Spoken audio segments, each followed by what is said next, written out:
So hello everyone, welcome back to my YouTube channel. दोस्तों, स्वागत करता हूं इस वीडियो में। तो फ्रेंड्स, भारतीय वायुसेना इंडियन एयरफोर्स ग्रुप सी की वैकेंसी जो कि नोटिफिकेशन पब्लिश हो गया है, और अगर नोटिफिकेशन नहीं पड़ा है तो लिंक डिस्क्रिप्शन में दिया गया है टेलीग्राम ग्रुप का, उसे जल्दी से ज्वाइन करिए और आप इस नोटिफिकेशन को पढ़िए। ठीक है, तो बात करते हैं एप्लीकेशन इनवाइटेड, जो आपको पता है कि भारतीय सिटीज़न के लिए है और मेल कैंडिडेट के लिए है। और पोस्ट कहाँ पर मिलेगी आपको सबसे पहले प्रॉब्लम ये रहता है कि सर ये ऑनलाइन भरा जाएगा या ऑफलाइन भरा जाएगा। तो फ्रेंड्स, ये आपका जो फॉर्म है वो ऑफलाइन भरा जाएगा। आप अपनी ऑर्डिनरी पोस्ट के द्वारा इस फॉर्म को भेजेंगे। और किस एड्रेस पे भेजेंगे, अगर आपको यहाँ पे आपको अगर एड्रेस की बात करी जाए तो air officer commanding AF station Bidar, इस आपको एड्रेस पर भेजना है जिससे वहाँ पे पहुँच सके टाइम से। और दो जगह यहाँ पे वैकेंसी निकली हुई हैं, एक निकली हुई है बिदर में और एक निकली हुई है हैदराबाद में। तो दोनों पोस्टल एड्रेस आपको यहाँ पे दिखाई पड़ रहे होंगे और इसी एड्रेस पर आपको भेजना है। तो यहाँ पे पोस्ट किसकी है, तो पोस्ट है आपकी कुक की, ऑर्डिनरी ग्रेड की। ठीक है, कुक की है, यहाँ पे कुक की वैकेंसी है। यहाँ पे टोटल नंबर ऑफ वैकेंसी 5 है। टोटल कितनी है, 5 वैकेंसी है। 2 निकली हुई है बिदर में और 3 निकली हुई है आपकी हैदराबाद में। जिसमें कैटेगरी की बात करते हैं तो एक अनरिजर्व के लिए है, एक OBC के लिए है। तो यहाँ पे जो बिदर में निकली हुई वैकेंसी वो एक अनरिजर्व के लिए और एक OBC के लिए निकली हुई है। तो टोटल वैकेंसी हो गई 2। तो बिदर में निकली हुई है आपकी 2 वैकेंसी। उसके बाद हैदराबाद की बात करते हैं तो हैदराबाद में 3 वैकेंसी हैं, 2 हैं अनरिजर्व के लिए और एक है आपकी EWS के लिए। तो फ्रेंड्स, आप पे टोटल वैकेंसी 5 वैकेंसी हो गई। और एज लिमिट की बात करते हैं तो एज लिमिट है आपका 18 से 25 साल के बीच में। ठीक है, 18 से 25 साल के बीच में। तो यहाँ पे आपका जो एज लिमिट का जो फंडा रहता है वो भी आपको पता चल गया होगा कि अगर आपकी उम्र 25 साल से ऊपर नहीं हुई है तो आप इस फॉर्म को भरने के लिए एलिजिबल हैं। क्लियर। उसके बाद एज रिलैक्सन की बात करते हैं तो एज रिलैक्सन आपको कैटेगरी वाइज मिलेगा। यदि आप OBC से बिलोंग करते हैं तो 3 वर्ष का, आप अगर SC ST से बिलोंग करते हैं तो 5 वर्ष का, और फिजिकली हैंडीकैप्ड हैं तो आपको 10 वर्ष का यहाँ पे एज रिलैक्सन मिलने वाला है। ठीक है।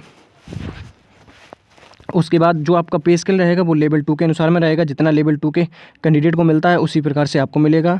और मोड ऑफ़ सिलेक्शन की बात करते हैं, मोड ऑफ़ सिलेक्शन है आपका, सबसे पहले आप जब यहाँ से फॉर्म को भेजेंगे या अपनी डॉक्यूमेंट सेल्फ अटेस्टेड भेजेंगे तो वहाँ से आपका एडमिट कार्ड इशू होगा। एडमिट कार्ड इशू होकर आपको वापस आपके पोस्ट ऑफिस के द्वारा आपका जो एडमिट कार्ड आपके घर पे आएगा। उसके बाद आपको रिटन टेस्ट जो है उसकी एग्ज़ाम डेट अलॉट होगी। ठीक है, उसके बाद में आपका रिटन एग्ज़ाम होगा। रिटन एग्ज़ाम के बाद आपका वहाँ पे अगर पास हो जाएंगे तो वहाँ पे आपका जो लिस्ट लगेगा कि आप पास हो गए हैं, तो रोल नंबर के अनुसार में आप वहाँ पे चेक कर लेना। ठीक है। उसके बाद यहाँ पे सिलेबस की बात करते हैं क्या क्या आएगा, तो वहाँ पे आएगा आपका GK, रीजनिंग, मैथ आएगा, इंग्लिश आएगा। ठीक है, और थोड़े बहुत करंट अफेयर्स के क्वेश्चन भी वहाँ पे पूछे जाएंगे जो नॉर्मल रहता है बाई ग्रुप के लिए। आपका बाई ग्रुप का जो लेवल होता है वो थोड़ा कठिन होता है, पर ग्रुप C का जो वैकेंसी है इसका लेवल थोड़ा डाउन है। तो यहाँ पे आप जो है बाई ग्रुप की अगर तैयारी कर रहे हैं तो आप इस फॉर्म को आराम से निकाल सकते हैं। उसके बाद क्वेश्चन की बात करते हैं, इंग्लिश और हिंदी दोनों लैंग्वेज में पूछे जाएंगे। यदि आप इंग्लिश जानते हैं तो आप इंग्लिश में क्वेश्चन लैंग्वेज जो है वो इंग्लिश चूज़ करिएगा। अगर हिंदी में जानते हैं तो आप क्वेश्चन लैंग्वेज जो है वो हिंदी में चूज़ करिएगा। ठीक है। और आपको भेजना है, वो लास्ट डेट है लगभग में आपका 18 तारीख, जो कल ये नोटिफिकेशन आ गया था। तो 18 तारीख से 30 दिन जोड़ लीजिए, लगभग में आपका 18 ही तारीख तक। ठीक है, 18 जनवरी तक इस फॉर्म को आपको भेजना है वहाँ पे। ठीक है, और पोस्टल एरिया भी बता दिया है मैंने। तो फ्रेंड्स, बात ये है कि फॉर्म को किस प्रकार से भरेंगे। तो सबसे पहले हम आपको फॉर्म दिखा दे रहे हैं कि ये फॉर्म है। ठीक है, तो उसके बाद फॉर्म को भर लेंगे। फॉर्म को भरने के बाद जितने भी डॉक्यूमेंट आप वहाँ पे सबमिशन करेंगे उन्हें आप सेल्फ अटेस्टेड जरूर कर लेना। ठीक है, तो सबसे पहले हम अपने फॉर्म को देख लेते हैं कि फॉर्म कैसा है।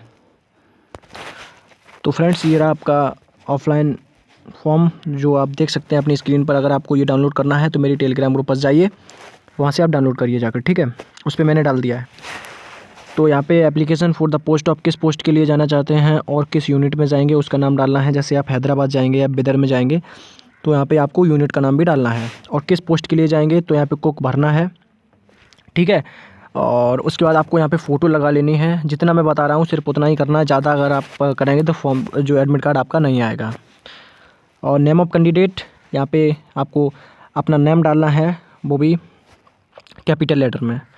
पिता का नाम डालना है और वही नाम डालना है जो आपके सभी डॉक्यूमेंट में मैच है, ठीक है। ये नहीं कि आपने जैसे किसी के पापा का नाम राम कुमार है, उसने कुमार नाम डाल दिया तो वहाँ पे आपका जो एडमिट कार्ड नहीं आएगा। जो फादर का नाम है वही तुम्हारा नाम, बिल्कुल जो सेम क्वालिफ़िकेशन आपकी है, क्वालिफ़िकेशन सर्टिफिकेट में जितना भी है ये डिटेल भरना है आपको, बिल्कुल क्लियर भरना है, ठीक है। डेट ऑफ बर्थ जो आपके उसमें 10th के सर्टिफिकेट में है वही डेट ऑफ बर्थ भरनी है। और आपको कितने मंथ हो गए हैं, मतलब जैसे आप एज कैलकुलेटर चालू करेंगे तो वहाँ पे आपका ईयर, मंथ और डेज़ कितने डेज़ हो गए तो सब कुछ यहाँ पे आपका आ जाएगा। आप जैसे अपनी डेट ऑफ बर्थ डालेंगे तो वहाँ पे काउंट होकर आ जाएगा, तो यहाँ पे आपको भरना है, ठीक है। फिर आपको एड्रेस ऑफ करेस्पॉन्डेंस, आपको जहाँ एडमिट कार्ड आएगा उस जगह का नाम भरना है यहाँ पे, house number, street, village, post office कौन सा है, डिस्ट्रिक्ट कौन सा है, स्टेट कौन सा है और पिन कोड कौन सा है। ये नॉर्मली आप लोग भर लेंगे, ठीक है। और परमानेंट एड्रेस में भी यही भरना है जो आपने ऊपर भरा हुआ है। अब कास्ट की बात करते हैं, आप अगर जनरल से बिलोंग करते हैं तो यहाँ पे जनरल भरिएगा, ओबीसी से बिलोंग करते हैं तो ओबीसी भरिएगा, एससी से बिलोंग करते हैं तो एससी, या एसटी से बिलोंग करते हैं तो यहाँ पे आपका कैटेगरी भरना है।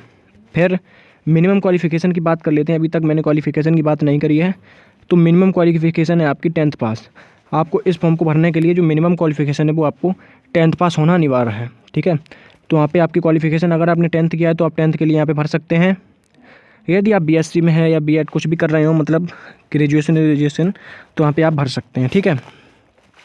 आपके पास कोई अगर सर्टिफिकेट हो या एनी अदर कोई भी क्वालिफ़िकेशन हो, एक्सपीरियंस हो किसी चीज़ का, वहाँ पे आप भर सकते हैं। अगर नहीं भरेंगे तो कोई इसमें प्रॉब्लम नहीं है, क्लियर। अगर आप एक्स सर्विसमैन के पद से रिटायर होके आए हैं या फिज़िकली हैंडीकैप्ड हैं तो यहाँ पे आपको कैटेगरी भरनी है कि फिज़िकली हैंडीकैप्ड हैं आप या EWS, तो यहाँ पे आपको भरना है, ठीक है। उसके बाद टेक्निकल ट्रेनिंग एक्सपीरियंस, इसमें कुछ नहीं भरना है। डोमाइसिल आप कहाँ से बिलोंग करते हैं, उत्तर प्रदेश से, मध्य प्रदेश से, हरियाणा से, जिस भी स्टेट से बिलोंग करते हैं उस स्टेट का यहाँ पे डोमाइसिल भरना है आपको, ठीक है। उसके बाद यहाँ पे कुछ नहीं भरना है और इस फॉर्म से आपको बिल्कुल भी बोलना मत, ठीक है, इस जगह से।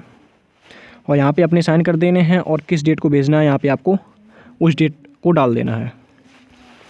उसके बाद इसमें थोड़ा सा भरना है आपको, किस पोस्ट के लिए जा रहे हैं, कुक भरना है, यहाँ पे नाम भरना है, पिता का नाम भरना है और एड्रेस आपको भर देना है यहाँ पे और फ़ोटो लगा देना है। उसके बाद यहाँ पे इंडेक्स नंबर या कुछ नहीं डालना है, ठीक है। और यहाँ पे कुछ नहीं डालना है, सब कुछ यहाँ पे वही करेंगे, बस आपको इस फॉर्म को भरना है। और भरकर जब इस फॉर्म को कंप्लीट कर लेंगे तो आपने जितने भी यहाँ पे जो इन्फॉर्मेशन डाली हुई है, जैसे आपने 10th डाला है तो आपको 10th की मार्कशीट की फ़ोटोकॉपी लेकर उस पर साइन कर मतलब आप समझ सकते हैं कि सेल्फ अटेस्टेड करके इसके पीछे लगा देना है और चिपका देना है। और उस लिफाफे में आपको 2 फ़ोटो भी डाल देनी है, क्लियर। 2 फ़ोटो डाल देनी है जिससे यहाँ पे वहाँ पे आपको कोई प्रॉब्लम ना हो, ठीक है। और एड्रेस मैंने बता ही दिया है, उस एड्रेस पर आपको भेजना है।